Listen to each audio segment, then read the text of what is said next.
राज्यामध्ये मुलींना मोफत शिक्षण घेण्यासंदर्भातील शासन निर्णय अखेर जारी करण्यात आलेला आहे। ज्या मुलींच्या कुटुंबाचं वार्षिक उत्पन्न हे 8 लाख रुपये किंवा त्यापेक्षा कमी आहे, अशा व्यावसायिक अभ्यासक्रमांसाठी प्रवेश घेणाऱ्या आर्थिकदृष्ट्या दुर्बल घटकांमधील इतर मागास प्रवर्गातील सामाजिक आणि शैक्षणिकदृष्ट्या मागास प्रवर्गातील मुलींना आता मोफत शिक्षण देण्यासंदर्भातील शासन निर्णय जारी करण्यात आलेला आहे।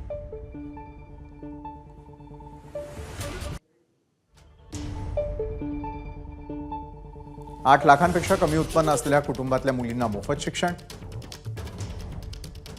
खासगी अभिमत विद्यापीठ आणि स्वयं अर्थसहाय्यित विद्यापीठांना निर्णयातून वगळलं। नमस्कार। मनसुद्धा तुझं ही वेगळ्याच प्रकारची मालिका तुम्हा सगळ्यांना खूप आवडली होती। याचा दुसरा सीझन कधी येणार अशी विचारणा झाली। प्रतीक्षा संपली आहे मित्रांनो, येतोय मनसुद्धा तुझाचा दुसरा सीझन। होय मनसुद्धा तुझं